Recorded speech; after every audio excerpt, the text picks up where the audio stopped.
जैसे लिख रहे हैं, दो में एक्सेप्शन आता है 1 से 30 तक में, एक क्रोमियम में आता है, एक कॉपर में आता है, ठीक है। एक कॉपर में, क्रोमियम का एटॉमिक नंबर है 24 और कॉपर का है 29, ठीक है। क्रोमियम का पहले कॉन्फ़िगरेशन लिखो, तो according to Hund's rule configuration क्या आएगा? 1s2 2s2 2p6 3s2 3p6, इसके बाद 4s2 4s2 और 3d 5। 10 अरे कोई 5 बोल रहा है, कोई 10 बोल रहा है। 5 कितने इलेक्ट्रॉन बच गए? 4 होगा सर वहाँ पे। अरे टोटल इलेक्ट्रॉन भी 3D4 तो होगा वहाँ पे। हाँ, टोटल इलेक्ट्रॉन भी तो काउंट करो ना। 3d4 होगा ना, 4 ही इलेक्ट्रॉन तो बचा हुआ है अब, यहाँ तक तो 20 हो ही गया।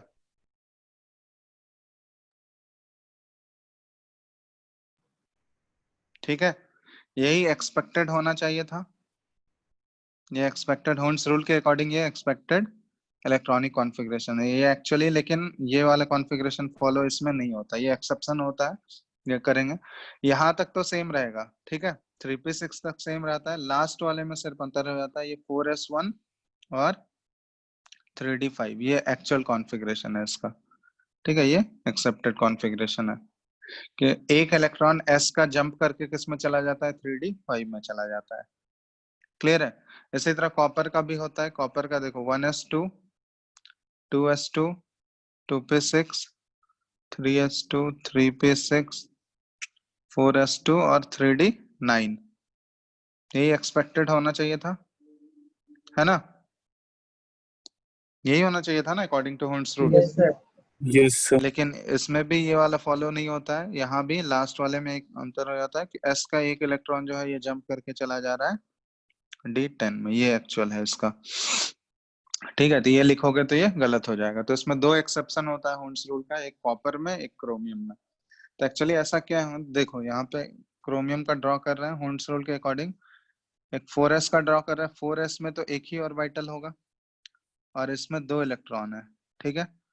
और इसके बाद है d, अब d में इसका 3 का d है, ये d में 5 ऑर्बिटल होते हैं, 1 2 3 4 5, अब 4 इलेक्ट्रॉन है उसका, 1 2 3 4, ऐसा होना चाहिए। लेकिन एक्चुअली में क्या होता है कि s का एक इलेक्ट्रॉन जंप करके चला जाता है उसके p में, सॉरी d में, तो ये कॉन्फ़िगरेशन एक्सेप्ट नहीं होता है। यहाँ पे कॉन्फ़िगरेशन क्या होता है, s का एक इलेक्ट्रॉन जंप करके चला गया d में, तो ये ठीक है 1 2 3 4 और 5, ये कॉन्फ़िगरेशन एक्सेप्टेड होता है। ये किसका हम लोग कर रहे हैं? 4s1 हो गया और ये 3d5 हो गया, ये क्रोमियम के लिए कर रहे हैं हम लोग, ठीक है। ये कॉन्फ़िगरेशन होता है। तो एक्चुअली रीजन क्या है इसका, तो देखो रीजन ये होता है कि अभी यहाँ पे अगर हम लोग देख रहे हैं इस केस में 4s वाला ऑर्बिटल को क्या बोलोगे? फुल्ली फिल्ड ऑर्बिटल बोलोगे, क्योंकि s ऑर्बिटल का कैपेसिटी कितना है? s ऑर्बिटल का मैक्सिमम कैपेसिटी कितना हो सकता है? 2 ही हो सकता है, तो इसको हम लोग बोल सकते हैं ये फुल्ली फिल्ड ऑर्बिटल है, ठीक है, फिल्ड ऑर्बिटल है कि नहीं। और d ऑर्बिटल का मैक्सिमम कैपेसिटी कितना होता है? 10 10, तो अगर 10 हो गया, 10 अगर होगा पूरा भरा हुआ है तो 10 बोलेंगे उसको, मतलब फुल्ली फिल्ड होने के लिए उसके पास 10 इलेक्ट्रॉन होने चाहिए। लेकिन अगर आधा भरा हुआ रहेगा, 5 इलेक्ट्रॉन अगर है, तो 5 इलेक्ट्रॉन होगा तो मतलब क्या होगा, सारे ऑर्बिटल्स में एक एक इलेक्ट्रॉन जाएगा ना अकॉर्डिंग टू हुंड्स, तो उसको हम लोग क्या बोलते हैं? हाफ फिल्ड बोलते हैं, ठीक है। तो ये देखो इसमें तो 4 ही इलेक्ट्रॉन है, तो ये तो नाइदर हाफ फिल्ड है या फिर नॉर फुल्ली फिल्ड है, ऐसा बोल सकते हैं ना इसको, नीदर हाफ और नॉर फुल्ली फिल्ड, यही बोल सकते हैं हम लोग इसको। और यहाँ पे देखो ये इसलिए ये कॉन्फ़िगरेशन एक्सेप्ट नहीं होता है। यहाँ पे क्या हुआ कि जैसे ही एक इलेक्ट्रॉन इसका जंप करके चला गया तो 4s1 हो गया, तो अब ये देखो s का मैक्सिमम कैपेसिटी है 2, अब यहाँ एक इलेक्ट्रॉन है, मतलब इसको क्या बोलेंगे हम लोग? हाफ फिल्ड बोलेंगे, है ना। उसी तरह देखो d का, अब एक इलेक्ट्रॉन अगर इससे जंप होकर d में आ गया तो d का मैक्सिमम कैपेसिटी क्या है? 10, 5 इलेक्ट्रॉन है यहाँ पे, तो ये भी क्या हो गया? Half filled. तो एक्चुअली में ये क्या होता है कि हाफ फिल्ड ऑर्बिटल और फुल्ली फिल्ड ऑर्बिटल जो होते हैं ना, वो बाकी अदर ऑर्बिटल से क्या होता है, वो ज्यादा स्टेबल होता है। ठीक है, ये हम लोग बोलते हैं स्टेबिलिटी, ऐसे लिखते हैं हम लोग। ठीक है, इसलिए ये दो एक्सेप्शन यहाँ पे दिखने को मिलता है। ठीक है, ये नोट करके लिखना। ये पॉइंट है कि half filled and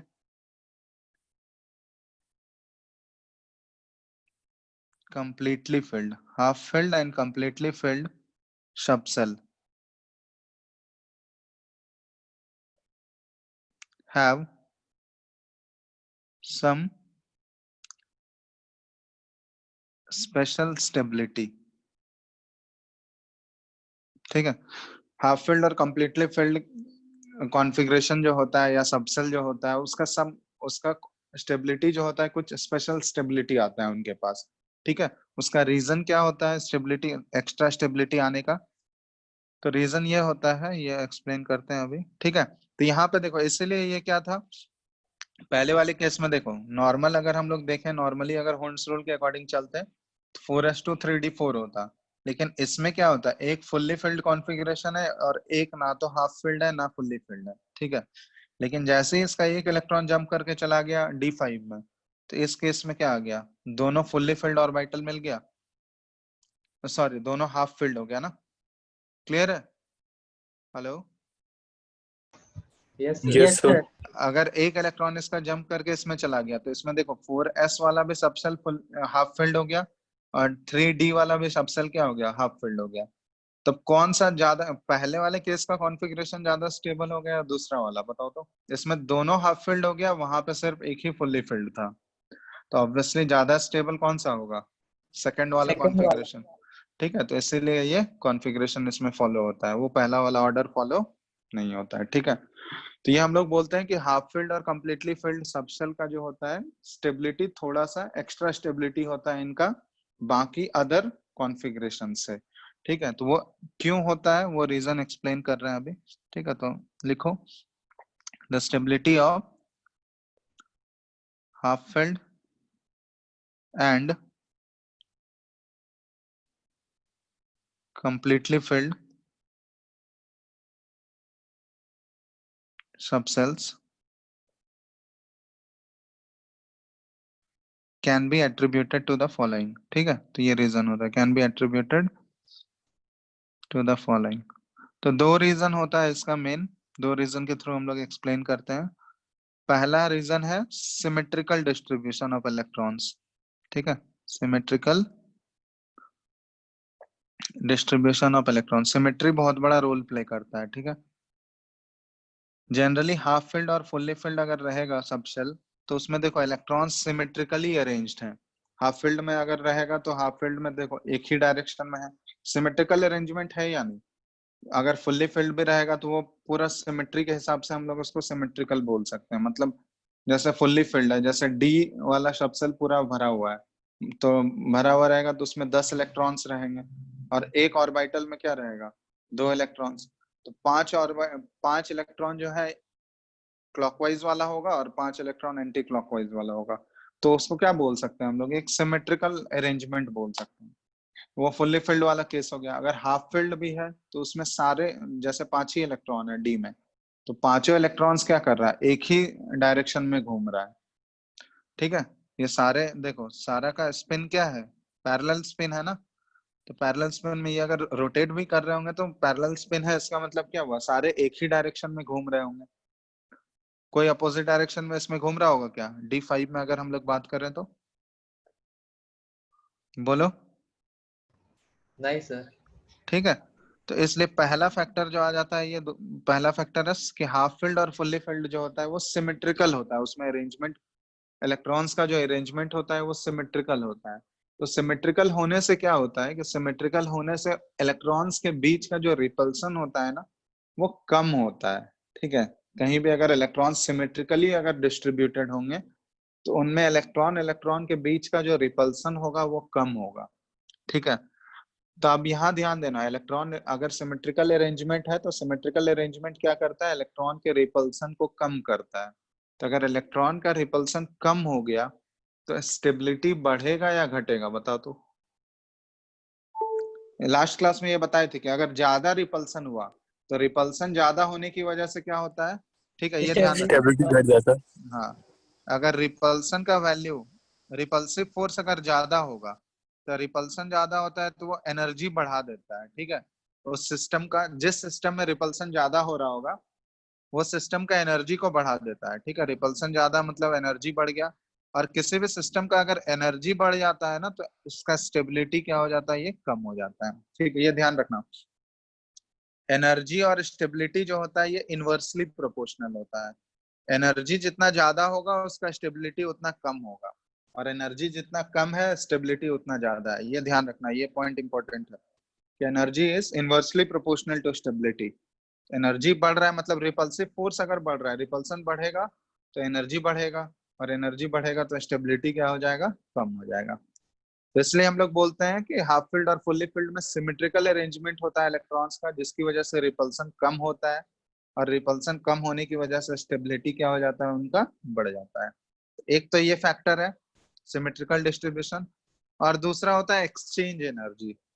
exchange energy का मतलब क्या हुआ कि नंबर ऑफ इलेक्ट्रॉन्स कितने एक्सचेंज करते हैं। एक्सचेंज एनर्जी का देखो एक्चुअली क्या है कि इलेक्ट्रॉन अगर इस सबशेल में फिक्स है तो इलेक्ट्रॉन क्या करता है, इलेक्ट्रॉन, चलो जैसे यहाँ पे बता रहे हैं इसमें D5 जैसे ड्रॉ कर रहे हैं, ठीक है।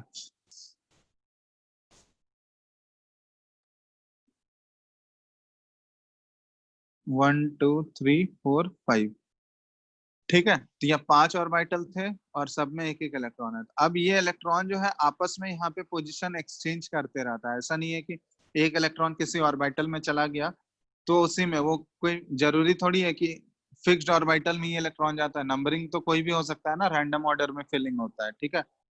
तो रैंडम ऑर्डर में अगर फिलिंग हो रहा है तो यहाँ पे इलेक्ट्रॉन जो है आपस में पोजीशन भी एक्सचेंज कर सकते हैं। और जैसे मान लो यहाँ से ये इलेक्ट्रॉन, फर्स्ट वाला इलेक्ट्रॉन सेकंड वाले ऑर्बिटल में चला गया और दूसरा वाला इसमें आ गया, क्लियर है। तो एक एक्सचेंज जब भी होगा तो एक्सचेंज में हमेशा ध्यान रखना एनर्जी रिलीज होता है। कहीं भी इलेक्ट्रॉन अगर पोजीशन आपस में एक्सचेंज कर रहे होंगे ना, तो एक्सचेंज कर, जैसे ही वो इलेक्ट्रॉन एक, जैसे सेकंड वाला ये नंबरिंग इसको दे देते हैं, ठीक है। तो जैसे डी में नंबरिंग कैसे करते हैं हम लोग, डी के ऑर्बिटल का नंबरिंग कैसे होगा बताओ तो। डी के लिए एल का वैल्यू क्या होता है, सर 2 टू -2 होता है। तो yes, इसका ऑर्बिटल मैग्नेटिक क्वांटम नंबर जो होगा ये -2 से +2 वेरी करेगा, है yes ना। sir चलो तो इसको हम पहले वाले का नाम दे देते हैं, पहले वाले का नंबरिंग कर देते हैं -1। अब ये देखो ये कोई जरूरी, ये कोई फिक्स नहीं है कि ऑर्डर इसी ऑर्डर में होना चाहिए। कोई भी ऑर्बिटल को हम -2 दे सकते हैं। ये ऑर्डर फॉलो करने के लिए बस हम लोग ऐसे लिख दे रहे हैं, जरूरी नहीं है कि पहले वाले को ही तुमको -2 बताना है, ठीक है। -2 इन पांचों में से किसी का हो सकता है, क्लियर है ना नंबरिंग। तो ये ऑर्डर, स्ट्रिक्ट ऑर्डर फॉलो नहीं होता है इसमें, ये ध्यान रखना। स्ट्रिक्ट ऑर्डर फॉलो करना कंपलसरी नहीं है, तुम किसी भी रैंडम ऑर्डर में उसको लिख सकते हो।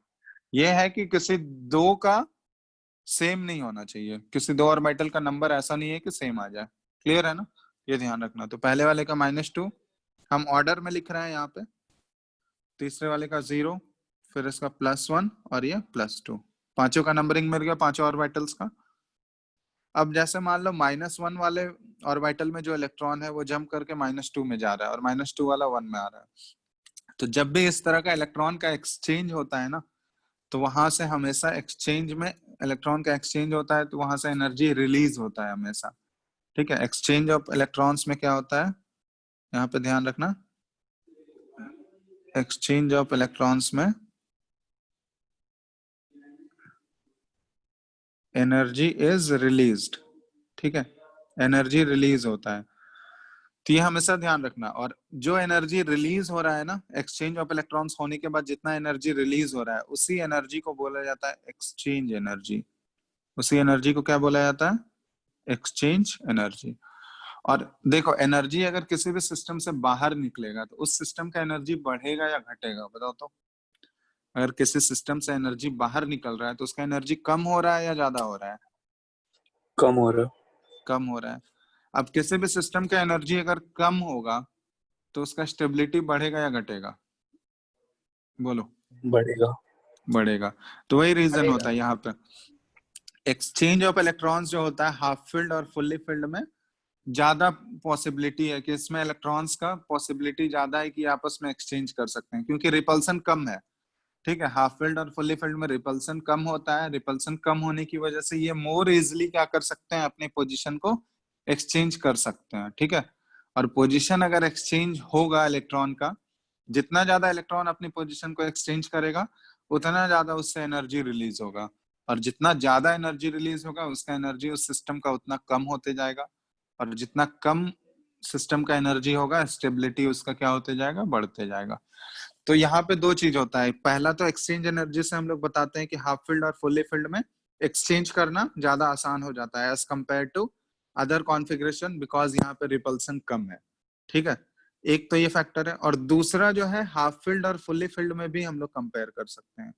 जैसे हाफ फील्ड और फुल्ली फील्ड में अगर तुमको बताना है, ऐसे तो हम लोग जनरली बोलते हैं कि हाफ फील्ड और फुल्ली फील्ड जो है वो बाकी अदर कॉन्फ़िगरेशन से ज्यादा स्टेबल है। लेकिन अब अगर इन दोनों में तुमको कंपेयर करना होगा, इन दोनों में कौन ज्यादा स्टेबल होगा, तो बताओ तो इन दोनों में कौन ज्यादा स्टेबल होगा, हाफ फील्ड या fully field? Sir half so field. Fully नहीं, फुल्ली फील्ड ज्यादा स्टेबल फुली होता है। क्यों? ठीक है, उसको एक्सचेंज एनर्जी के टर्म ही बोलते हैं, क्योंकि हाफ फील्ड में तो आधा ही इलेक्ट्रॉन रहेगा ना, फुल्ली सर फील्ड तो वाले से तो में रिपल्सन भी तो बहुत कम होगा। नहीं, रिपल्सन हम लोग दोनों में कम कंसिडर करते हैं। हाफ फील्ड और फुल्ली फील्ड दोनों में कम कंसिडर करते हैं। यहाँ पे रिपल्सन बैलेंस भी तो कर रहा होता है ना फुल्ली फील्ड में। हाँ। जैसे एक, क्लियर है ना, तो वो हम लोग दोनों में इक्वल रिपल्सन कंसिडर करते हैं, दोनों का रिपल्सन बराबर है। तो रिपल्सन अगर बराबर है तो यहाँ पे देखो नंबर ऑफ एक्सचेंजेस के बेसिस पे हम लोग बोलेंगे। हाफ फील्ड वाले में क्या है, आधा इलेक्ट्रॉन, जैसे हाफ फील्ड है जैसे D5 है तो इसमें 5 ही इलेक्ट्रॉन है, लेकिन फुल्ली फील्ड वाले में D10 हो जाएगा तो इसमें 10 इलेक्ट्रॉन है। तो जितना ज्यादा इलेक्ट्रॉन होगा उतना ज्यादा एक्सचेंज होगा ना। जैसे इलेक्ट्रॉन अगर 5 है तो 5 ही इलेक्ट्रॉन आपस में एक्सचेंज कर सकते हैं, क्लियर है। लेकिन अगर इलेक्ट्रॉन 10 हो गया तो उसमें 10 इलेक्ट्रॉन आपस में एक्सचेंज कर रहे हैं, तो नंबर ऑफ एक्सचेंजेस किस में ज्यादा होगा बताओ तो, हाफ फील्ड या फुल्ली फील्ड, किस में ज्यादा होगा? Fully field. फुल्ली फील्ड में। तो नंबर ऑफ एक्सचेंजेस अगर ज्यादा है तो इसका मतलब क्या हुआ, number of exchanges is more. इसका मतलब इस सिस्टम से क्या हो रहा है, ज्यादा एनर्जी रिलीज हो रहा है। जितना ज्यादा एक्सचेंज होगा उतना ज्यादा एनर्जी उसका क्या होते जाएगा, कम होते जाएगा, उतना ज्यादा एनर्जी उससे बाहर निकलते जा रहा है। और जितना ज्यादा एनर्जी बाहर निकलेगा उसका स्टेबिलिटी क्या होगा, उतना बढ़ेगा। तो हाफ फील्ड और फुल्ली फील्ड में अगर कंपेयर करना है तुमको तो क्या बोलते हैं हम लोग, फुल्ली फील्ड ज्यादा स्टेबल होता है, क्योंकि इसमें एक्सचेंजेस इलेक्ट्रॉन का जो है number of exchanges of electrons ऐसा लिख दो is more, number of exchanges of electron is more.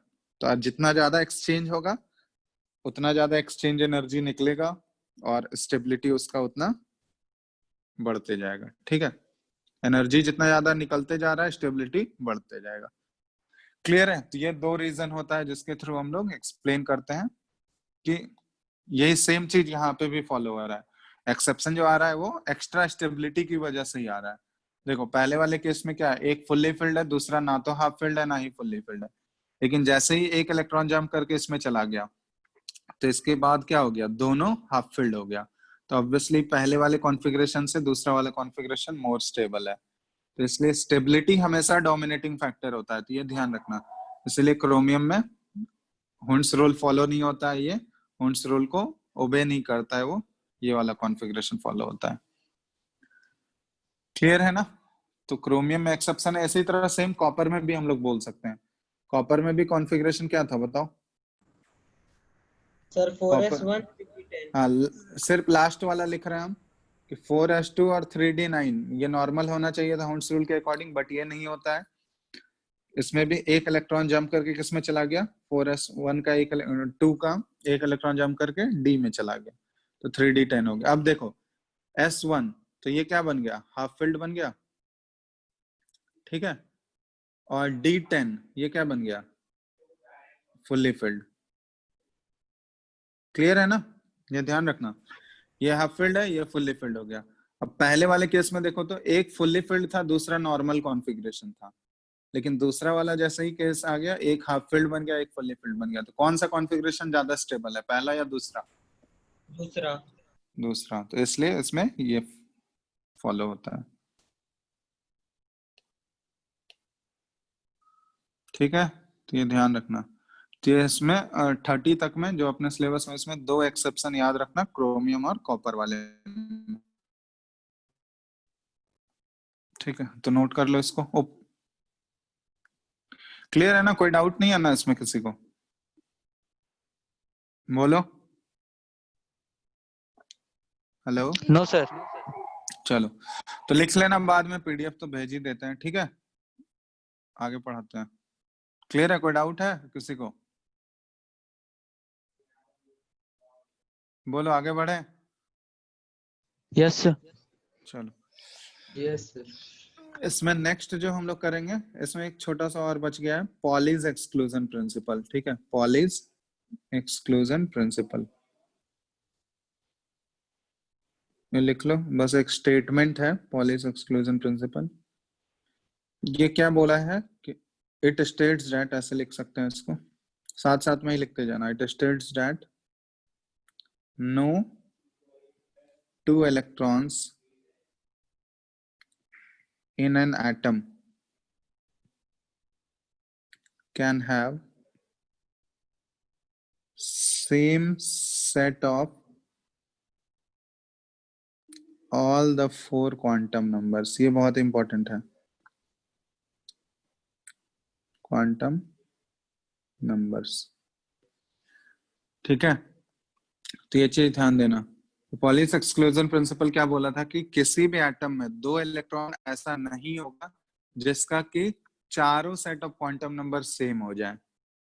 एक क्वांटम नंबर सेम हो सकता है, 2 क्वांटम नंबर सेम हो सकता है, 3 तक सेम हो सकता है, लेकिन कोई भी 2 इलेक्ट्रॉन ऐसा नहीं होगा जिसका चारों सेट ऑफ क्वांटम नंबर, मतलब प्रिंसिपल भी सेम हो जाए, एजीमुथल भी सेम हो जाए, मैग्नेटिक और स्पिन, ये चारों सेट ऑफ क्वांटम नंबर कभी भी सेम नहीं हो सकता है। ठीक है, जैसे मान लो अगर किसी सेम ऑर्बिटल में हम लोग बात करें, ठीक है, जैसे इसमें 4s वाला 2 इलेक्ट्रॉन, इसके टर्म में हम लोग बात करते हैं। ठीक है, 4s का ये 2 इलेक्ट्रॉन है ना, 4s में 2 इलेक्ट्रॉन है, तो इन दोनों इलेक्ट्रॉन का हम चारों सेट ऑफ क्वांटम नंबर लिख रहे हैं। ये इधर वाला है, ये पहला इलेक्ट्रॉन है, और ये वाला दूसरा इलेक्ट्रॉन है। इन दोनों इलेक्ट्रॉन के लिए चारों सेट ऑफ क्वांटम नंबर लिख रहे हैं, ये n, l, ml और ms। ठीक है, क्लियर है? इलेक्ट्रॉन 1 फर्स्ट वाले इलेक्ट्रॉन के लिए लिख रहे हैं, तो फर्स्ट वाले इलेक्ट्रॉन के लिए n का वैल्यू क्या हो जाएगा? 4। l का वैल्यू क्या होगा बताओ? 0 0। ml का वैल्यू 0। 0 और स्पिन मान लेते हैं हम, अपवर्ड वाले को प्लस हाफ मानते हैं क्लॉकवाइज। ठीक है, तो इसका प्लस हाफ हो गया। तो दूसरे वाले इलेक्ट्रॉन का देखो क्या आ जाएगा, 4 0 0।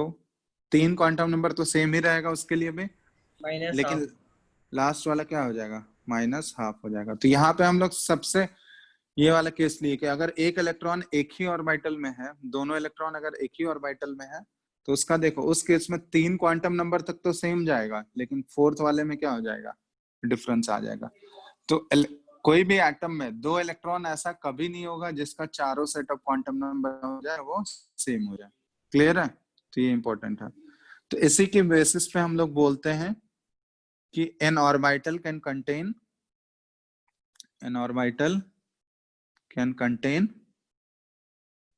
मैक्सिमम 2 इलेक्ट्रॉन्स ओनली, क्योंकि 2 इलेक्ट्रॉन से अगर ज्यादा होगा तो वो क्या करेगा? पॉलीज एक्सक्लूजन प्रिंसिपल को फॉलो नहीं करेगा, क्योंकि 2 इलेक्ट्रॉन से अगर ज्यादा हो जाएगा, मान लो एक ऑर्बिटल में अगर 3 इलेक्ट्रॉन कंसिडर कर लिए हम लोग, ठीक है, एक ऑर्बिटल में मान लिए 3 इलेक्ट्रॉन कंसिडर किए, तो 3 इलेक्ट्रॉन कंसिडर करोगे तो देखो यहाँ पे तो स्पिन 2 ही पॉसिबल है ना, या तो अपवर्ड एरो होगा या डाउनवर्ड एरो, या तो क्लॉकवाइज होगा या एंटी क्लॉकवाइज होगा, डायरेक्शन तो 2 ही पॉसिबल है ना? Hello. Yes sir. Yes sir. तो एक को अगर हम लोग अपवर्ड माने, एक को डाउनवर्ड माने, तो तीसरा इलेक्ट्रॉन को या तो अपवर्ड मानना होगा या डाउनवर्ड मानना होगा। क्लियर है? तो जैसे Yes, मान लो sir. अपवर्ड ही कंसिडर कर लिए, तो अगर अपवर्ड कंसिडर कर लोगे तो ये पहला इलेक्ट्रॉन और तीसरा इलेक्ट्रॉन का चारों सेट ऑफ क्वांटम नंबर क्या हो जाएगा, सेम हो जाएगा, यस सर। जो पॉसिबल है क्या कभी पे? नहीं। तो इसलिए ये पॉसिबल नहीं है, क्योंकि एक एटम में दो इलेक्ट्रॉन ऐसा कभी नहीं हो सकता है जिसका चारों set of quantum number same हो जाए। ठीक है, तो इसलिए इसी से डिराइव होता है कि एक ऑर्बिटल का मैक्सिमम कैपेसिटी कितना होगा, दो ही इलेक्ट्रॉन का होगा, क्योंकि जहां पे तीसरा इलेक्ट्रॉन अगर आ जाएगा तो वहां पे क्या करेगा, वो पॉलिस एक्सक्लूजन प्रिंसिपल को फॉलो नहीं कर पाएगा। ठीक है, इसलिए एक ऑर्बिटल में मैक्सिमम कितने इलेक्ट्रॉन्स हो सकते हैं, 2। दो ही इलेक्ट्रॉन हो सकते हैं। ठीक है, तो ये कंक्लूजन किससे आता है, ये पॉलिस एक्सक्लूजन प्रिंसिपल से ही आता है। ठीक है, तो ये ध्यान रखना।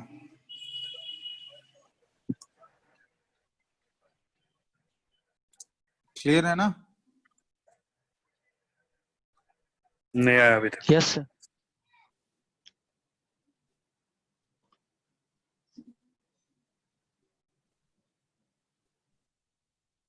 अब एकदम सर आवाज कट रहा है।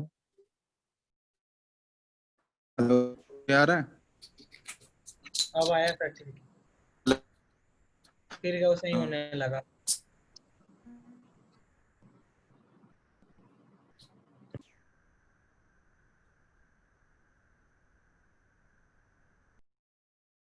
सर आवाज नहीं आ रहा।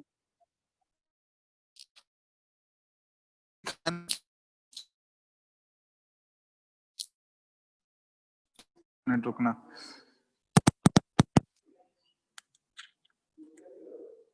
हेलो सर अब आ रहा हेलो, है। आ रहा है ना? आवाज तो सर। ये क्वेश्चन, हाँ चलो, the correct set of 4 quantum numbers for the valence electron, ठीक है, for the valence electron of rubidium atom, ठीक है, ऑफ रुबिडियम एटम।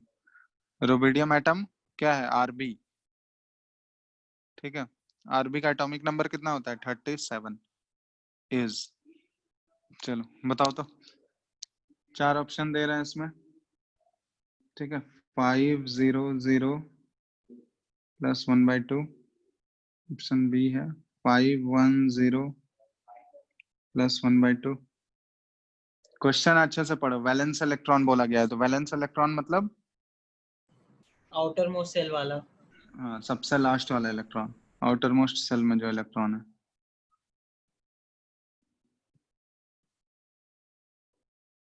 ठीक है, तो इन चारों में बताना है कौन सा करेक्ट ऑर्डर होगा, करेक्ट सेट कौन सा होगा चारों क्वांटम नंबर का। सर ए। ए। यस चलो और बता, बाकी लोग बनाओ। सर स्ट्रोंशियम का आप कितना बताए थे एटॉमिक नंबर? 38 ना? तो स्ट्रॉन्सियम से क्या लेना देना है? सर उसका कॉन्फ़िगरेशन है लिखा हुआ। अब तो लिख लो फिर से, इसमें क्या है, लिख लो जल्दी से, प्रैक्टिस भी हो जाएगा।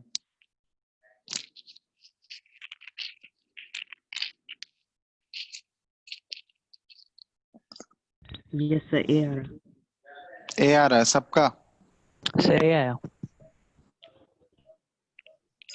चलो ठीक है, ए ही हो जाएगा आंसर, देख लो, क्योंकि लिखोगे तो लास्ट में, देखो लास्ट में क्या आ रहा है, लास्ट कॉन्फ़िगरेशन हमको वैलेंस इलेक्ट्रॉन का चाहिए, तो वैलेंस इलेक्ट्रॉन का चाहिए, तो इसमें लास्ट में क्या आ जाएगा, 5s1 आ रहा है सबका यस कॉन्फ़िगरेशन, आखिरी वाला कॉन्फ़िगरेशन देख लो, 5s1 होगा। तो 5s1 वाला जो इलेक्ट्रॉन है, तो इसके लिए चारों set of quantum number n का वैल्यू क्या हो जाएगा, 5 हो जाएगा, l का वैल्यू, s सब सेल में है तो l का वैल्यू 0। अब l अगर 0 हो गया तो मैग्नेटिक क्वांटम नंबर ml का वैल्यू भी क्या हो जाएगा, 0 हो जाएगा। और स्पिन, अब स्पिन देखो, या तो प्लस हाफ हो सकता है या माइनस हाफ, दोनों हो सकता है, तो कोई एक कंसिडर कर लो, तो प्लस हाफ, यहाँ प्लस हाफ के फॉर्म में ही दिया है, तो देखो ये चारों ऑप्शन जिसमें है वही हो जाएगा। कौन सा है, कौन सा ऑप्शन से मैच कर रहा है, फर्स्ट ए, ए हो जाएगा। ठीक है, कोई डाउट? क्लियर है ना सबको? Yes sir. चलो नेक्स्ट क्वेश्चन दे रहे हैं।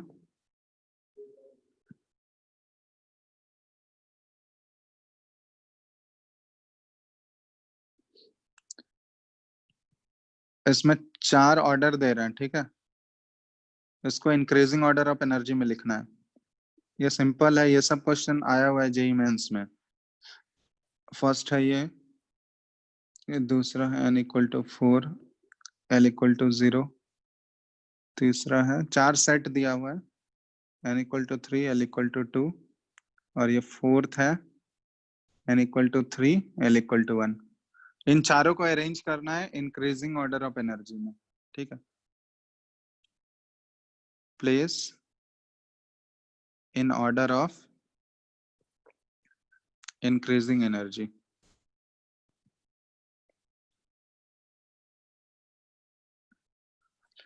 So 4 2 1 3 1. 4 2 3 So 4 2 3. इंक्रीजिंग ऑर्डर में, इंक्रीजिंग ऑर्डर में ऑर्डर भी ध्यान दो ना। इंक्रीजिंग मतलब कौन सा ऑर्डर में डालना है? सर लास्ट में से सबसे हाईएस्ट होगा। मतलब छोटा से बड़ा असेंडिंग होगा ना। Yes sir. चलो तो असेंडिंग ऑर्डर में करना है। ऑर्डर भी ध्यान देना है, असेंडिंग दिया हुआ है या डिसेंडिंग। तो सबसे कम एनर्जी किसका है इन चारों में से? 4. फोर्थ। Yes sir. हाँ, कि n प्लस एल का वैल्यू ही देखोगे, यही बताया ना। ऑर्बिटल का एनर्जी Yes, अगर sir. कंपेयर करना है n प्लस एल, तो n प्लस एल सबसे कम किसका हो जाएगा? देखो सेकंड का भी n प्लस एल का वैल्यू 4 है, फोर्थ का भी n प्लस एल का वैल्यू 4 है, लेकिन इन दोनों में से कम एनर्जी किसका होगा? जिसका Fourth का। प्रिंसिपल क्वांटम नंबर का वैल्यू कम है, ठीक है। तो फोर्थ का एनर्जी सबसे कम हो जाएगा, फोर्थ आ गया। इसके बाद इससे ज्यादा किसका होगा? सेकंड। सेकंड होगा। इसके बाद अब देखो 1 और 3 में कंपेयर करना है, तो दोनों का n प्लस एल का वैल्यू 5 आ रहा है, ये भी 5 आ रहा है और ये भी 5। तो उसके बाद हम लोग क्या देखते हैं? Principal quantum number. इसका 4 है, इसका 3 है, तो जिसका 3 है उसका एनर्जी कम होगा और जिसका 4 है उसका एनर्जी सॉरी ज्यादा होगा, ठीक है। तो फर्स्ट वाला ये आ गया, तो ये ऑर्डर हो जाएगा, ठीक है ना। 1 का सबसे ज्यादा और 4 का सबसे कम।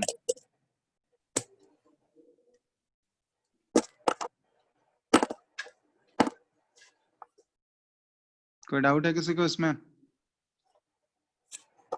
No no sir. चलो तो ये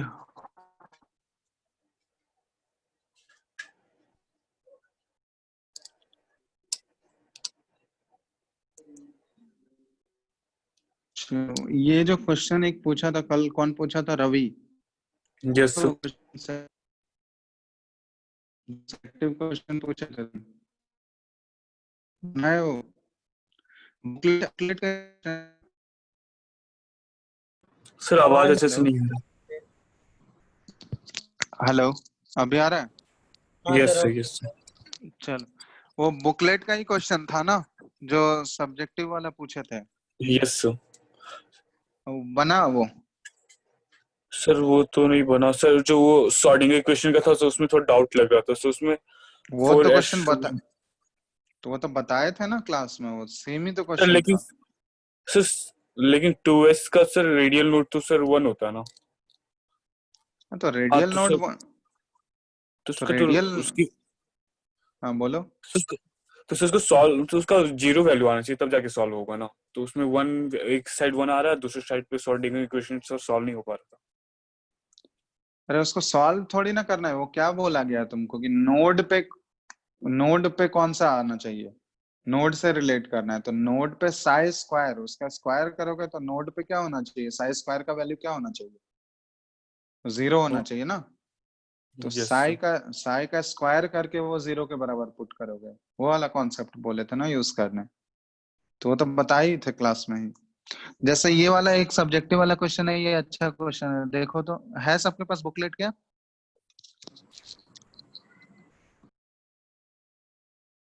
क्वेश्चन लंबा है। या ये टेलीग्राम वाले ग्रुप पे ही रुको, 1 मिनट हम डाल देते हैं। कौन सा ग्रुप है तुम लोगों का? सर पीडीएफ फॉर्म में है सबके पास। रुको 1 मिनट, ये कॉपी हो जाएगा यहाँ से। ठीक है, उसको दिखाते हैं आप। चलो ये क्वेश्चन दिख रहा है? बड़ा कर दीजिए। नहीं नहीं दिख रहा है? ठीक है, उसको 1 मिनट रुकना।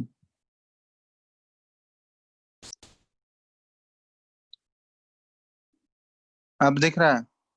और बड़ा करना होगा। अब इससे बड़ा नहीं हो सकता है। दिख रहा है या नहीं बोलो? क्वेश्चन नंबर जो ये सर्कल किया हुआ है वो क्वेश्चन है, पढ़ पा रहे हो?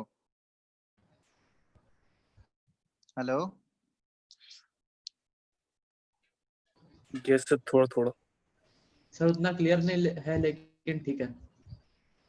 चलो देखो, क्वेश्चन पढ़ो अच्छे से पहले। क्वेश्चन अच्छा क्वेश्चन है, ये पूछा जा सकता है, ये जेई एडवांस टाइप का क्वेश्चन है। देखो बोला गया है, क्वेश्चन हम पढ़ देते हैं एक बार, ठीक है? तुम लोग देख लेना। A sample of hydrogen atom containing all the atoms in a particular excited state। ठीक है, किसी पर्टिकुलर एक्साइटेड स्टेट में उसके हाइड्रोजन के एटम्स हैं। ठीक है, वो कोई भी पर्टिकुलर एक्साइटेड स्टेट मान लेते हैं, एन एन एक्साइटेड स्टेट में है, ठीक है, nth में है। क्लियर है? Absorb radiation of particular wavelength, और उस एक्साइटेड स्टेट में वो क्या कर रहा है, एक पर्टिकुलर वेवलेंथ एब्जॉर्ब करता है, जिसकी वजह से क्या करता है, वो सारे एटम्स जो होते हैं और एक्साइटेड होके हायर एनर्जी लेवल में चले जाते हैं। क्योंकि अगर पहले से वो एन वाले में है, ठीक है, nth एक्साइटेड स्टेट में है, क्लियर है ना? पर्टिकुलर एक्साइटेड स्टेट एन वाले स्टेट में है, और यहाँ पे ये एनर्जी एब्जॉर्ब करके क्या होता है, और हायर एनर्जी स्टेट में जंप करता है। ठीक है, तो मान लेते हैं यहाँ से ये जंप करके किस में चला जाता है, N2 में चला जाता है। N2 और हायर एनर्जी स्टेट होगा। क्लियर है? Yes sir. चलो अब उसके बाद क्या बोला गया है, when the atoms finally de-excite to the ground state, और उसके बाद ये N2 से क्या आ रहा है, ग्राउंड स्टेट पे आ रहा है। ठीक है, N2 से ये डायरेक्ट जंप करके किस पे आ रहा है, डी एक्साइट हो रहा है। N2 से डी एक्साइट होके ये ग्राउंड स्टेट पे आ रहा है। ग्राउंड स्टेट मतलब n=1 पे आ रहा है। तो इस केस में बोला गया जैसे ही वो ग्राउंड स्टेट पे आ रहा है तो दे emit the radiation of 10 different wavelength.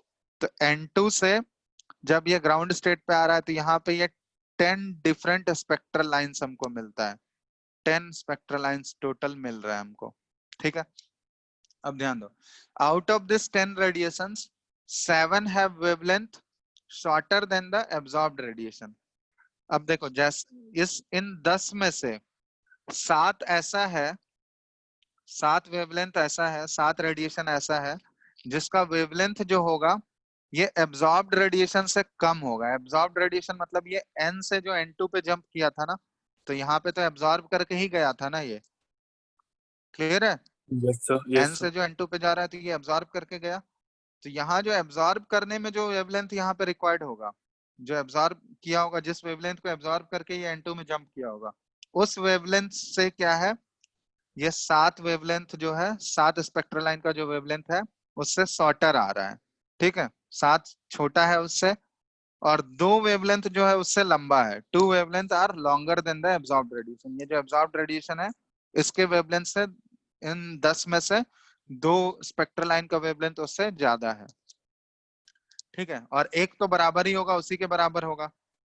Clear है ना? तो 7 उससे छोटा है, 2 उससे बड़ा है, और एक तो बराबर रहेगा। ठीक है, तो क्वेश्चन पूछा गया है कि the orbit number for the initial excited state of atom, मतलब ये जो n है, इनिशियल एक्साइटेड स्टेट n पे ही था, ये n का वैल्यू तुमको निकालना है। बनेगा या नहीं बनेगा क्वेश्चन? अच्छा क्वेश्चन है। यहाँ पे देखो इसको कैसे हम लोग कर सकते हैं। सर 2 मिनट टाइम दीजिए। हाँ ठीक है, चलो 2 मिनट टाइम देना ट्राई करो। तो सोच, ट्राई मतलब सोच के बताओ कैसे कर सकते हैं। यस। प्रोसेस बताओ बस, फिर डिस्कस कर लेते हैं क्वेश्चन। थोड़ा सा इसमें दिमाग लगाना होगा, सोचने वाला क्वेश्चन है और कुछ नहीं है।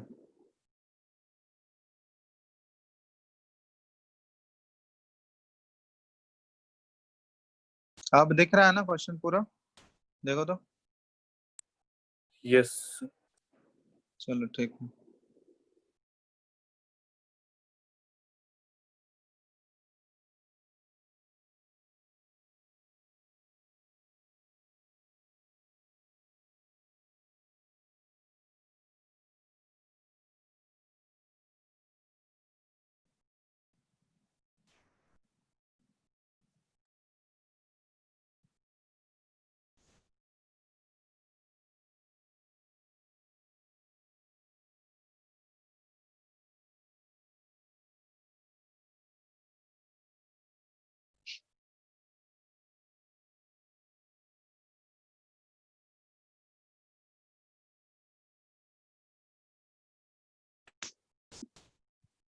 क्या कुछ सोच पा रहे हो क्या?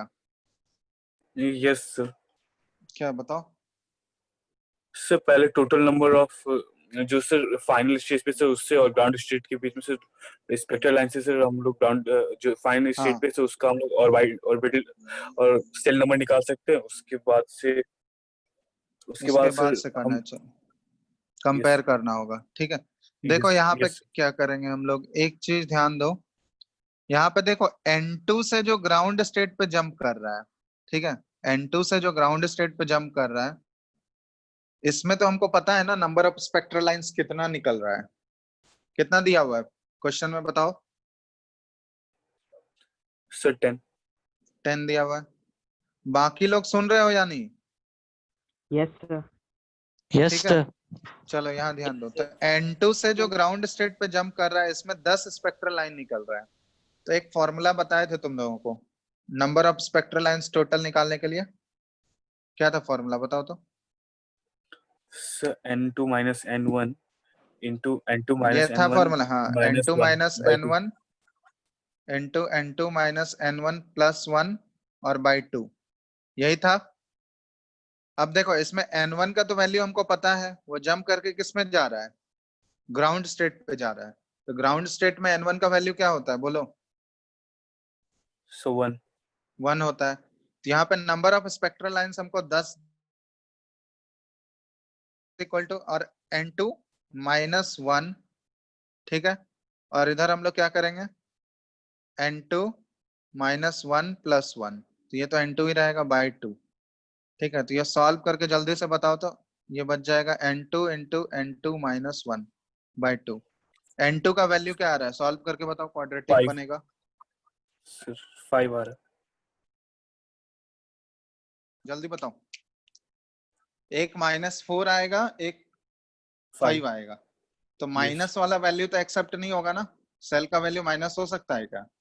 नहीं। नहीं ठीक है, सकता तो है। यहाँ पे दो वैल्यू होगा, एक -4 आएगा, सॉल्व करने पे देखो एक +5 आएगा। तो -4 तो कैंसिल आउट हो जाएगा, +5 एक्सेप्टेड है। मतलब N2 का वैल्यू हमको 5 पता चल गया। मतलब ये जो है 5th सेल से ये जंप करके फर्स्ट वाले पे आया होगा। और ये N जो होगा ये 1 से 5 के बीच में ही कोई सेल नंबर होगा। ये N का वैल्यू हमको निकालना है।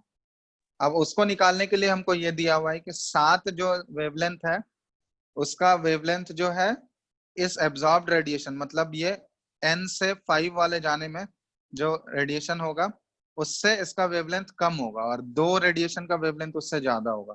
तो हम ये लोग यहाँ पे ऐसे करना होगा तुमको। देखो 5 हम लोग ड्रॉ कर रहे हैं, पहले सारे स्पेक्ट्रल लाइंस तुमको ड्रॉ करने होंगे। चलो तो देखो ये आवाज नहीं आ रहा है सर ठीक से। एक मिनट रुकना। अब ठीक हो गया।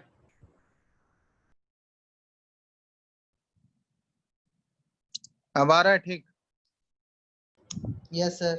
चलो, ये ग्राउंड स्टेट है, n इक्वल टू 1 ड्रॉ किए हैं यहाँ पे। ठीक है, अब ये है n इक्वल टू 2। ठीक है, ऐसे ड्रॉ कर लो। ये n इक्वल टू 3 है, n इक्वल टू 3। उसके बाद ये हो गया n इक्वल टू 4 और ये n इक्वल टू 5। ठीक है, हम ऑर्डर में ड्रॉ नहीं कर रहे हैं, जैसे ये बताए थे कि ऊपर जैसे जैसे जाते हैं एनर्जी क्या होते जाता है, कम होते जाता है एनर्जी, है ना। ये कम। गैप Yes, रेड्यूस होते जाता है ना, ये बता चुके हैं एनर्जी का। ठीक है, तो ये Yes, ऐसे ड्रॉ किया। तो इसमें 5 से 1 आने वाले में सारे स्पेक्ट्रल लाइंस ड्रॉ करो तो कितना, 10 टोटल स्पेक्ट्रल लाइंस फॉर्म कर रहे हैं। तो देखो पहला स्पेक्ट्रल लाइन क्या हो जाएगा, ये डायरेक्टली 5 से 1 जंप करेगा। yes, sir. ठीक है, अलग अलग लाइन ड्रॉ कर रहे हैं।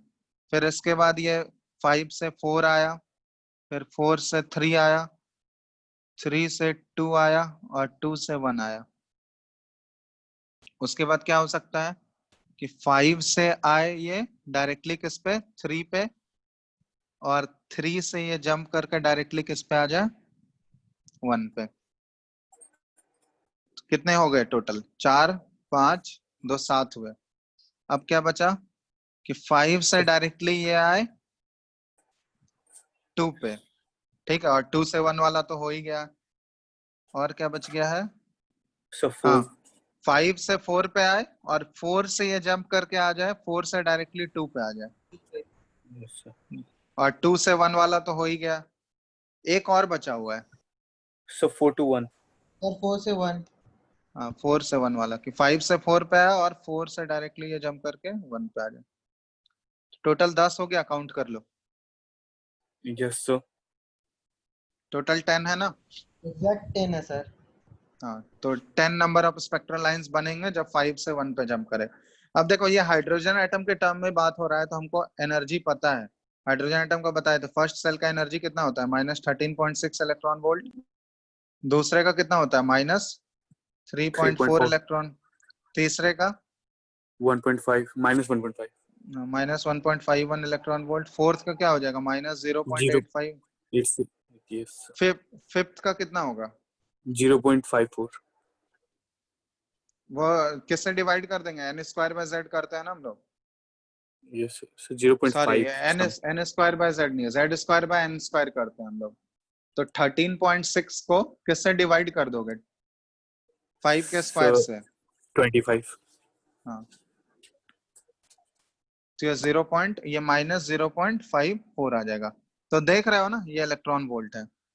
तब देखो जैसे ये खुद भी दिख रहा होगा कि जैसे जैसे हम लोग ऊपर जा रहे हैं, गैप क्या होते जा रहा है, रिड्यूस होते जा रहा है, एनर्जी का गैप, डिफरेंस कम होते जा रहा है ना,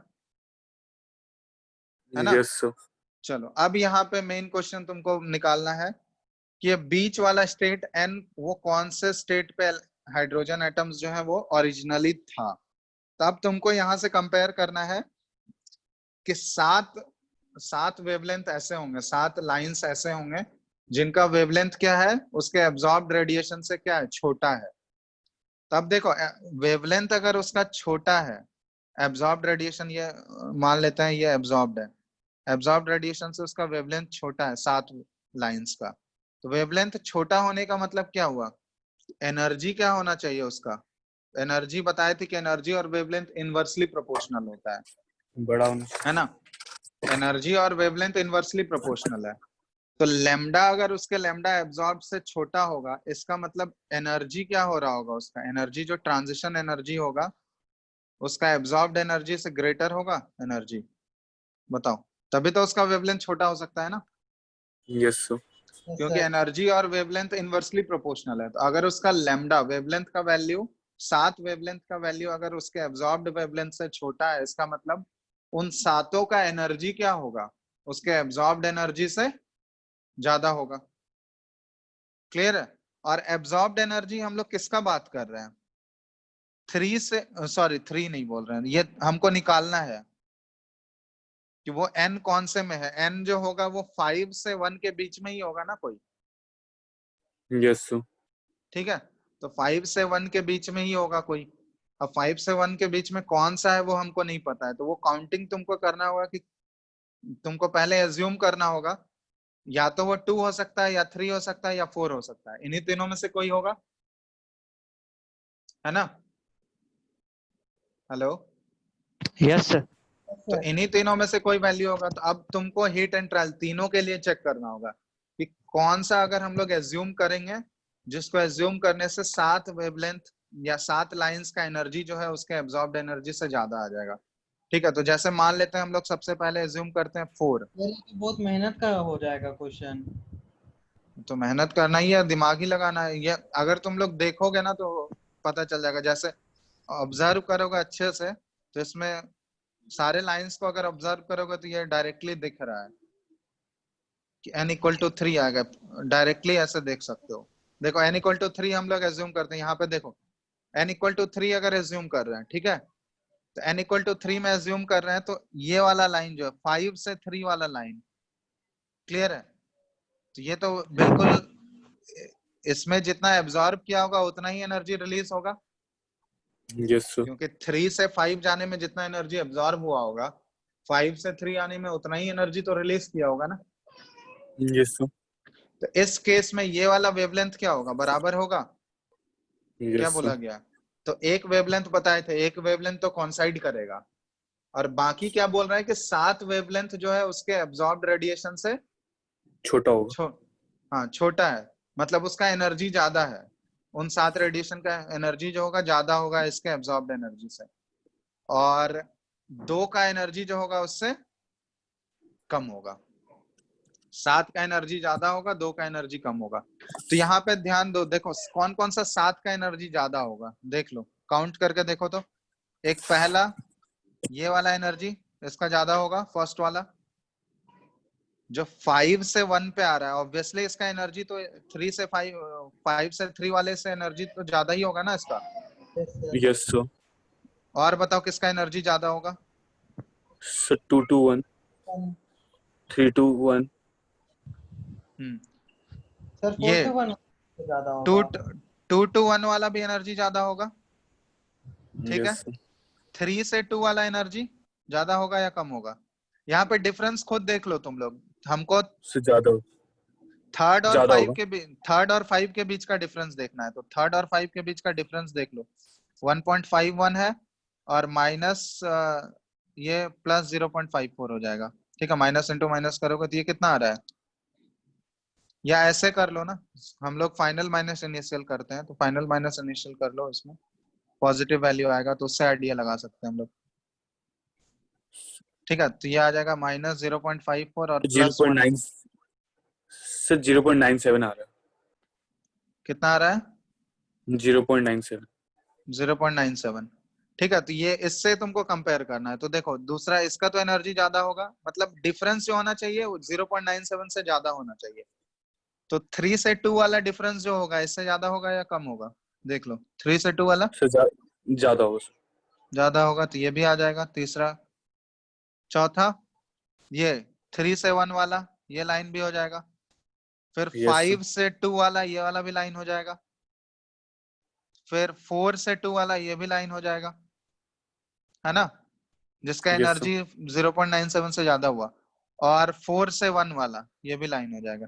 देखो ये सातों लाइन है जिसका स्पेक्ट्रल, जिसका वेवलेंथ या जिसका एनर्जी जो होगा 3 से 5 वाला एनर्जी से ज्यादा होगा, और उसका वेवलेंथ क्या होगा, उसका एब्जॉर्ब वेवलेंथ से छोटा होगा।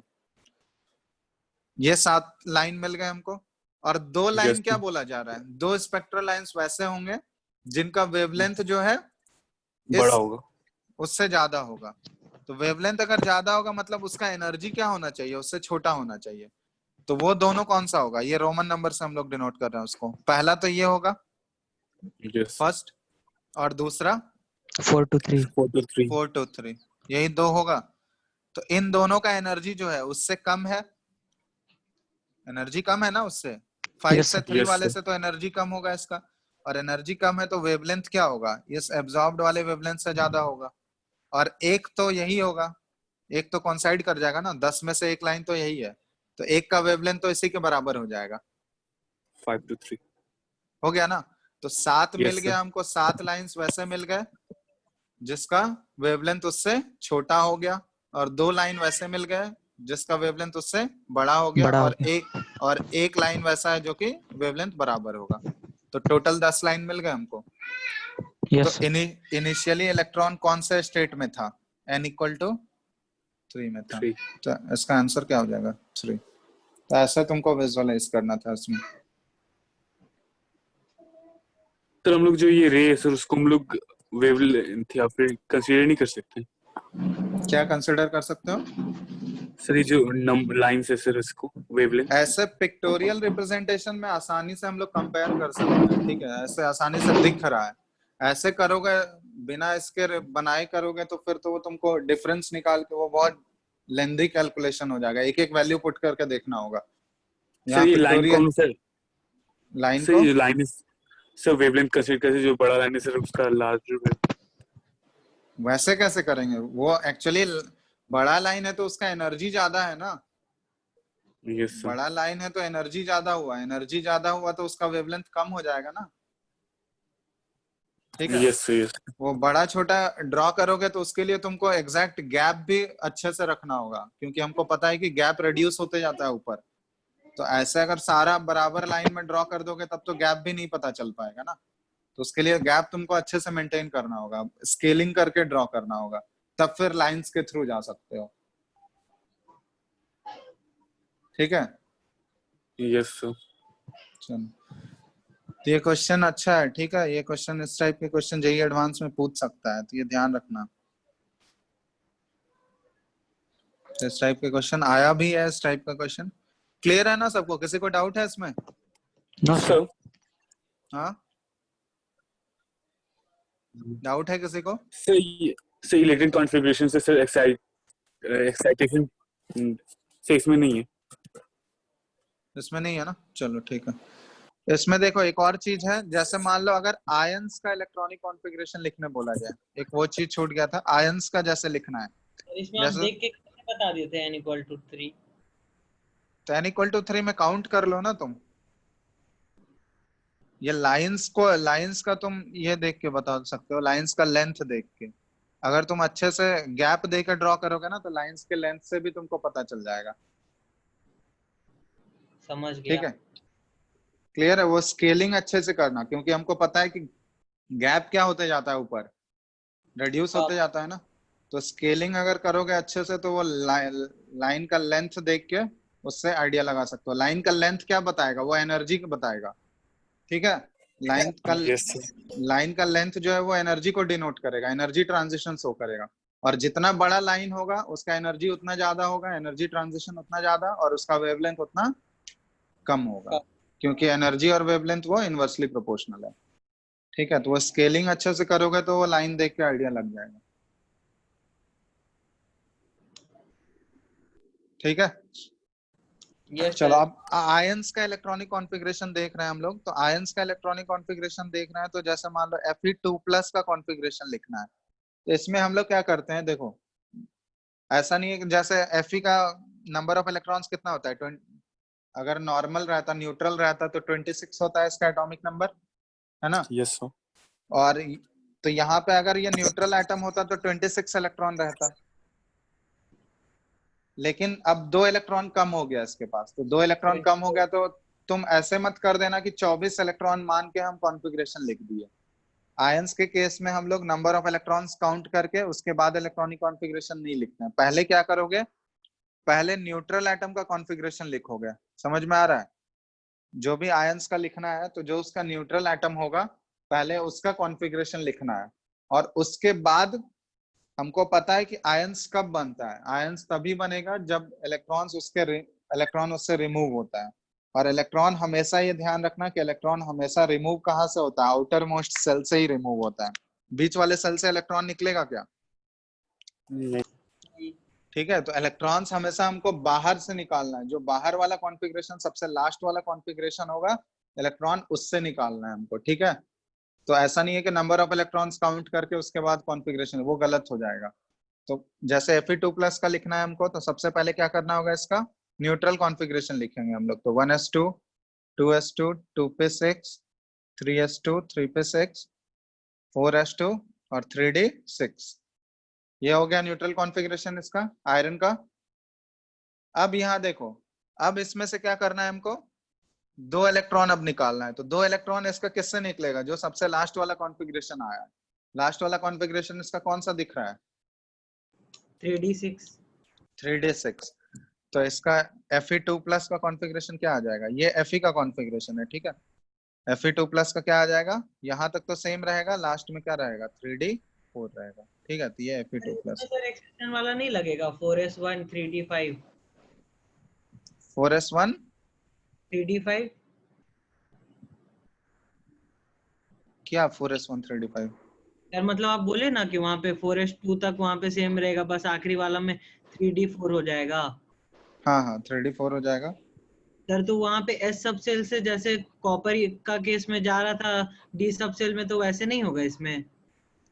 वैसे हम लोग कंसिडर नहीं करते हैं इसमें आयंस में, वो जनरली न्यूट्रल एटम में हम लोग कंसिडर करते हैं। ठीक है, तो वैसे अगर करोगे तो बहुत सारा केसेस बन जाएगा, तो ऐसा हर एक जगह कंसिडर नहीं होता है। ठीक है, आयंस के केस में मेनली वो नहीं देखा जाता है। आयंस के केस में हम लोग बात करेंगे, ठीक है, जब पीरियोडिक टेबल जैसे ही पढ़ेंगे ना, तो वहां पे ये सब कंसिडर कर सकते हैं, कंसिडरेशन कर सकते हैं उसको, लेकिन वो कंपैरिजन में कंसिडर करेंगे हम लोग, ऐसे तो नहीं इसमें लिखना है। एक्साइटेशन कैसे शो करेंगे? एक्साइटेशन मतलब सो इसमें जब इलेक्ट्रॉन एक्साइटेड स्टेट में चला जाता है तो एटम से, तो उसमें क्या कैसे शो होता है कॉन्फ़िगरेशन के द्वारा? एक्साइटेड शायद स्टेट में और लगा देना होता होगा। सर जो इलेक्ट्रॉन से किसी दूसरे सेल में जंप कर जाता है तब? हाँ, सर तो एक सेल आखिरी में एक और लगा के उसमें एक इलेक्ट्रॉन भेज देंगे तो हो जाएगा ना। इलेक्ट्रॉन क्यों भेजेंगे इसमें, मतलब सर क्या तो बोल रहे हो, इलेक्ट्रॉन को एक्साइट कराना है हमको। हाँ। Yes sir. तो इलेक्ट्रॉन को एक्साइट करना है तो उससे इसका क्या लेना देना है, कॉन्फ़िगरेशन उसमें थोड़ी ना चेंज कैसे होता है, वो पूछना था। मतलब कैसे रिप्रेजेंट करते हैं। हाँ यस सर। तो एक्साइटेड स्टेट वो तुमको रिप्रेजेंट नहीं करना, वो कॉन्फ़िगरेशन के बेसिस पे नहीं कर सकते हम लोग यहाँ पे। वो एक्चुअली एक्साइटेड स्टेट वाला वो बताएंगे, वो कोऑर्डिनेशन कंपाउंड जब पढ़ते हैं ना तो वहां पे बताया जाता है। ये एक्चुअली डी ब्लॉक एलिमेंट सब है। ठीक है, तो डी ब्लॉक एलिमेंट में वो कॉन्फ़िगरेशन वो कोऑर्डिनेशन कंपाउंड में आता है, वो सब हम लोग सर वहां पे बुकलेट करेंगे। सर बुकलेट में बुकलेट में क्या, क्वेश्चन है और उसमें सर कॉन्फ़िगरेशन दिया हुआ, उसमें पूछ रहा है सर एक्साइटेड स्टेट में कौन सा कॉन्फ़िगरेशन है, इलेक्ट्रॉनिक कॉन्फ़िगरेशन। हाँ तो मतलब वो पूछा गया है तुमको, क्या किस टाइप का क्वेश्चन है बताना तो। सर इसी टाइप का, सर उसमें कॉन्फ़िगरेशन दिया हुआ है और उसमें जो बोल रहा है कि ऑप्शनल है, तो उसमें बोल रहा है जो एक्साइटेड स्टेट में उससे उससे चूज करना। पता है क्वेश्चन बोलना, उस क्वेश्चन दिखाना फिर बताएंगे उसमें। ठीक है, चलो जैसे मान लो एक ये बता रहे Cu प्लस का कॉन्फ़िगरेशन लिखो तो क्या आ जाएगा।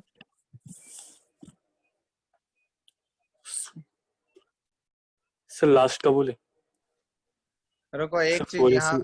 यहाँ पे ये 1 मिनट रुको, यहाँ पे गड़बड़ कर दिया ना।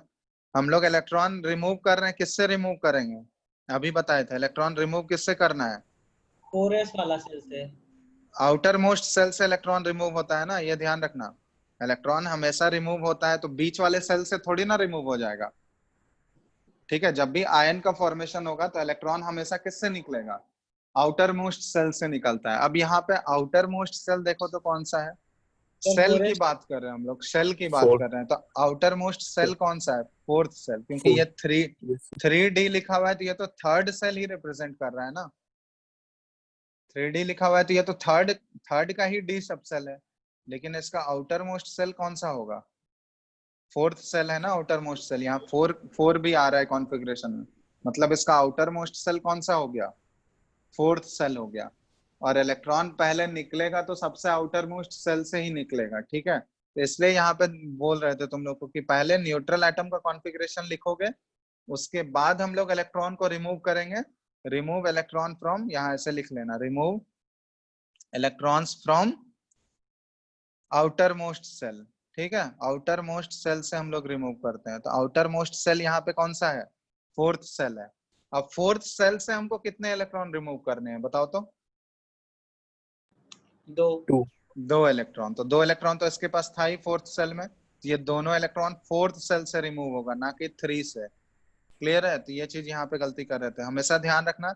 इसलिए बताए थे तुम लोग को कि डायरेक्ट काउंट करके अगर लिख दोगे, यहाँ पे 24 इलेक्ट्रॉन काउंट करके लिखते तो फिर ये आता तुम्हारा 4s2 3d4 आ जाता, जो कि गलत हो जाता। ठीक है, यस सर। 24 तो उसको हम 24 लोग ऑर्डर में 24 लिखेंगे सर उसको 4 को? ऑर्डर में लिखेंगे मतलब 4 नहीं, उसको हटा देंगे ना, क्योंकि उसमें तो अब इलेक्ट्रॉन नहीं है ना। ठीक है, तो ये हम लोग 1s2 2s2 2p6 3s2 3p6 और उसके बाद 4s ऐसे शो भी कर सकते हो कि 4s 0 हो गया, 4s 0 भी लिख सकते हो और 3d 6 हो गया। ठीक है, ऐसे भी दिखा सकते हो। क्लियर है ना, उससे कोई दिक्कत नहीं है। तो इसलिए बताए थे कि हमेशा पहले न्यूट्रल एटम का लिख लो, न्यूट्रल एटम के लिखने के बाद ही हम लोग उसको इलेक्ट्रॉन रिमूव करते हैं। हमेशा ये ध्यान रखना कि इलेक्ट्रॉन हमेशा आउटर मोस्ट सेल से रिमूव होगा, बीच वाले सेल से हम लोग कभी भी नहीं निकाल सकते, हमेशा आउटर मोस्ट सेल से रिमूव करेंगे। ठीक है, तो ये चीज ध्यान रखना। सर पैरामैग्नेटिक क्या होता है? पैरामैग्नेटिक और डायमैग्नेटिक। पैरामैग्नेटिक हम लोग बोलते हैं जिसके पास एक अनपेयर्ड इलेक्ट्रॉन हो, एक या एक से ज्यादा अनपेयर्ड इलेक्ट्रॉन हो, उसको पैरामैग्नेटिक बोलते हैं। और डायमैग्नेटिक मतलब जिसके पास एक भी अनपेयर्ड इलेक्ट्रॉन नहीं हो। ठीक है, तो वो लिखाएंगे अभी, चलो वो बताएंगे, अभी वो करना है। तो Fe2+ का करेक्ट कॉन्फ़िगरेशन क्या हो गया? 2 इलेक्ट्रॉन किससे रिमूव होगा बताओ? 4s शेल से। 4 के s से। हमेशा ध्यान रखना कि remove electrons from outer most shell, बीच से रिमूव नहीं करते हम लोग, हमेशा बाहर वाले सेल से रिमूव करोगे। ठीक है, तो ये ध्यान रखना है। चलो अब इसी तरह बताओ तो Cu+ का कॉन्फ़िगरेशन क्या हो जाएगा? तो पहले Cu का ओरिजिनल कॉन्फ़िगरेशन लिख लो, उसके बाद Cu+ हम लोग ड्रॉ करेंगे। सर लास्ट सेल इसमें 3d10 बचेगा। हाँ, तो इसमें देखो 4s1 3d10 ये था इसका नॉर्मल कॉन्फ़िगरेशन, है ना? Yes Yes, sir. sir. सिर्फ लास्ट का लिख रहा है, बाकी इधर आगे लिख लेना तुम लोग। ठीक है, लास्ट का कॉन्फ़िगरेशन ये 4s1 3d10 आएगा। ये हुंड्स रूल को ओबे नहीं कर रहा था, याद है ना, एक्सेप्शन वाला Yes, है sir. ये। ठीक है, अब इसमें एक इलेक्ट्रॉन रिमूव करना है हमको, तो एक इलेक्ट्रॉन रिमूव किससे होगा बताओ तो? कौन सा आउटर मोस्ट सेल है यहाँ पे? 4s1. कौन सा है? 4s1. 4 शेल से। 4th सेल है, तो ये आउटर मोस्ट सेल है। अब इससे एक इलेक्ट्रॉन रिमूव करना है, तो एक इलेक्ट्रॉन रिमूव कर देंगे तो क्या हो जाएगा? 4s0 और 3d10 हो 10. जाएगा। ठीक है, तो ये ध्यान रखना। तो ये इसका Cu+ का कॉन्फ़िगरेशन हो गया, ये Cu+ का, और ये Cu का है। ठीक है, तो इसलिए आयंस में हमेशा हम लोग बोलते हैं कि नंबर ऑफ इलेक्ट्रॉन्स काउंट करके कभी भी मत लिखना। उसमें हम लोग क्या करते हैं, पहले न्यूट्रल एटम का लिखोगे, उसके बाद हम लोग उसके आयंस का कॉन्फ़िगरेशन लिखते हैं, आउटर मोस्ट सेल से रिमूव करोगे। ठीक है, ये ध्यान रखना।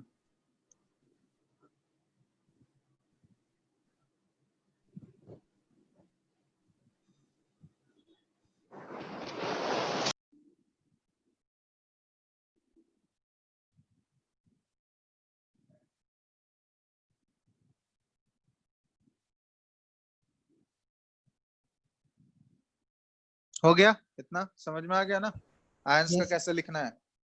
ठीक है, अब जैसे एक इसमें एक चीज कहीं कहीं क्वेश्चन में देखोगे तुमको ऑर्बिटल एंगुलर मोमेंटम पूछा जाता है। ऑर्बिटल एंगुलर मोमेंटम तुमको निकालने बोला जाएगा, तो इसका एक फॉर्मूला होता है ऑर्बिटल एंगुलर मोमेंटम का। ठीक है, ऑर्बिटल एंगुलर मोमेंटम का हम लोग फॉर्मूला लिखते हैं L/L+1 और ये h/2π। ठीक है, या फिर बहुत जगह देखोगे ये ऐसे लिखा हुआ रहता है L/L+1 और ये h बार। ये बताए थे h बार ही क्या होता है? सर ये h/2π। h/2π। ठीक है, ये बताए थे ना h बार जो h/2π होता है। तो ऑर्बिटल एंगुलर मोमेंटम अगर तुमसे कहीं पूछा जाएगा तो इसका फॉर्मूला क्या होता है? L/L+1 h/2π। L क्या है यहाँ पे? Azimuthal quantum azimuth. नंबर। ठीक है, L जो है एजीमुथल क्वांटम नंबर का वैल्यू है। ठीक है, तो जैसे मान लो तुमसे पूछा जाए 2p का ऑर्बिटल एंगुलर मोमेंटम क्या होगा बताओ तो? सर 2p का सर 0। 0? नहीं सर, सॉरी सर। p के लिए L का वैल्यू कितना होता है? 1 1। तो 1 × 1+1 2 तो 2 और h/2π √2। तो √2 और ये h/2π। इसको सिंप्लीफाई करके हम लोग क्या लिख सकते हैं? h/√2π लिख सकते हैं। क्या लिख सकते हैं या नहीं? Yes sir. हाँ सर लिख सकते हैं। चलो, ठीक है, बहुत जगह देखोगे ये √2 h bar भी लिखा रहता है, ठीक है, दोनों सेम चीज है, तो ये ध्यान रखना। इसी तरह बताओ तो 3D का एंगुलर मोमेंटम क्या होगा और orbital angular momentum? So √6 into h by 2 pi. √6 into h by 2 pi. ठीक है, तो क्योंकि d के लिए l का वैल्यू हो गया 2 into 3 हो जाएगा, तो ये आ जाएगा √6 into h by 2 pi। ठीक है, तो ये ध्यान रखना, ये ऑर्बिटल एंगुलर मोमेंटम हो गया। एक तुम लोग को मैग्नेटिक मोमेंट निकालने बताए थे, मैग्नेटिक मोमेंट का फॉर्मूला बताया था ना? Yes sir. Mu is equal to होता है √n into N n into plus plus n plus 2, और ये इसका यूनिट होता है बोर मैग्नेटॉन, bm से रिप्रेजेंट करते हैं। यहाँ पे n क्या होता है? number of unpaired electrons. Unpaired electrons, ठीक है, नंबर ऑफ अनपेयर्ड इलेक्ट्रॉन्स।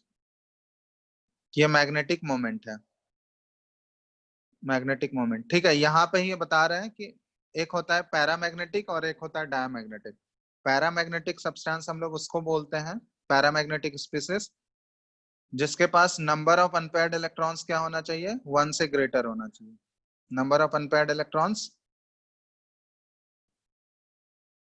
या तो एक अनपेयर्ड इलेक्ट्रॉन है या ग्रेटर देन और इक्वल टू 1। और डायमैग्नेटिक किसको बोल देंगे हम लोग? डायमैग्नेटिक स्पीसीज किसको बोलेंगे? जिसके पास No number unpaired of, electron. हाँ, एक भी अनपेयर्ड इलेक्ट्रॉन नहीं है, मतलब उसके सारे अनपेयर्ड इलेक्ट्रॉन्स कितने हैं? सारे इलेक्ट्रॉन्स उसके पेयर्ड हो जाएंगे, मतलब नंबर ऑफ अनपेयर्ड इलेक्ट्रॉन्स कितना नोबल होगा? गैस वाला भी तो बोल सकते हैं Zero. ना, क्या? नोबल गैस डायमैग्नेटिक को।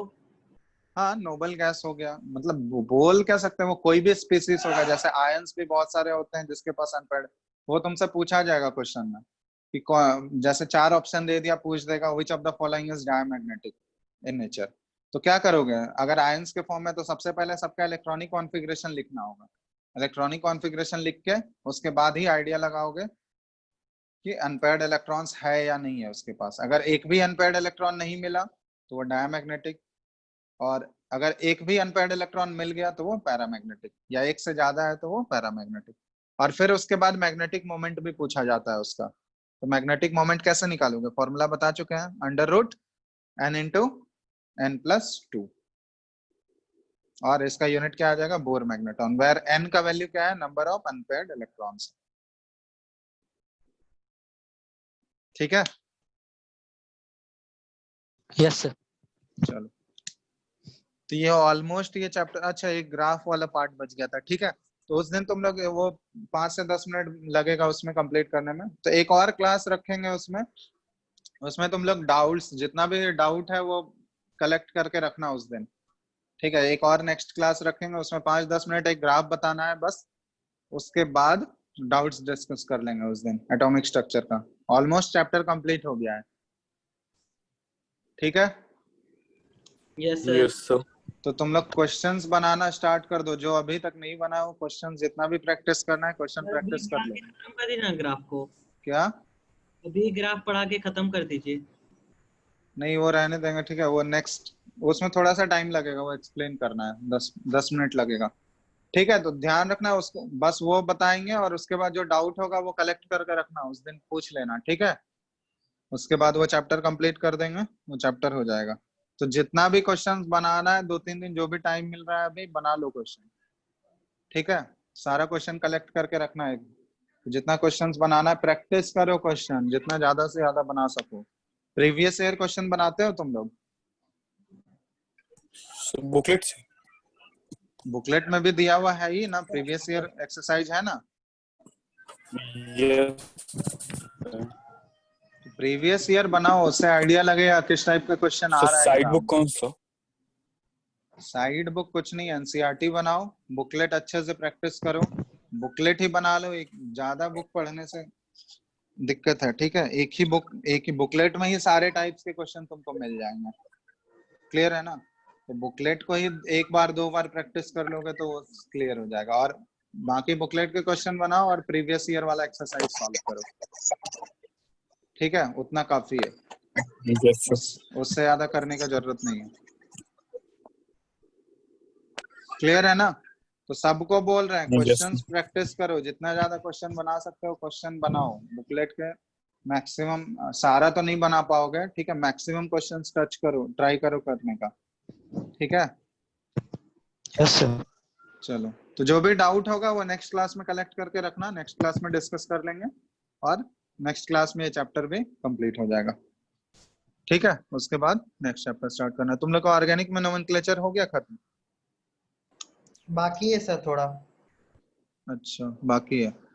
चलो ठीक है, इधर ये दूसरा एक और क्लास लगेगा उसमें, फिर एटॉमिक स्ट्रक्चर भी इधर खत्म हो जाएगा। स्कूल में क्या चल रहा है तुम लोगों का? हेलो हेलो, सर स्कूल में कौन सा चैप्टर चल रहा है? सर पहला आवाज- वाला चैप्टर। मोल कॉन्सेप्ट हाँ अभी वही चल रहा है? हाँ सर, उसमें सर पता नहीं स्कूल में सर क्या क्या पढ़ा दे रहे हैं, ऐसा ऐसा चीज है जो हम लोग पढ़े भी नहीं हो चैप्टर में। क्या क्या चीज है? सर जैसे ये बॉन्ड ये सब के बारे में कुछ कुछ बता दे रहे हैं, ऐसे ऐसे करके बहुत चीज बता दे रहे हैं पहला बॉन्ड, चैप्टर में। बॉन्ड के बारे में क्या बता रहे हैं? कि मतलब कैसे किसका बॉन्ड रहता है, पाई टू पाई बॉन्ड कैसे होता है, ये सब बता रहे थे सर। अच्छा, वो सब केमिकल बॉन्डिंग में तो पढ़ोगे ही डिटेल में, वो सब तो बाद का चीज, वो तो केमिकल बॉन्डिंग में पूरा डिटेल में वो तो पढ़ना ही है, स्ट्रक्चर कैसा होता है, बॉन्ड किस टाइप का बॉन्ड बनता है, ठीक है। तो वो सब चीज छोड़ो, वो सब ध्यान नहीं दो, वो केमिकल बॉन्डिंग में पढ़ना है तुम लोगों को डिटेल, ठीक है। Yes sir. चलो तो बनाओ, इस चैप्टर के क्वेश्चंस बना लो, बाकी आगे नेक्स्ट क्लास में देखते हैं। ऑलमोस्ट खत्म हो गया है चैप्टर अब, ठीक है, बस 5 मिनट का टॉपिक बचा हुआ है। Yes sir. चलो तो एंड कर रहे हैं, बाकी नेक्स्ट क्लास में देखेंगे। Thank you sir. ठीक है, थैंक यू।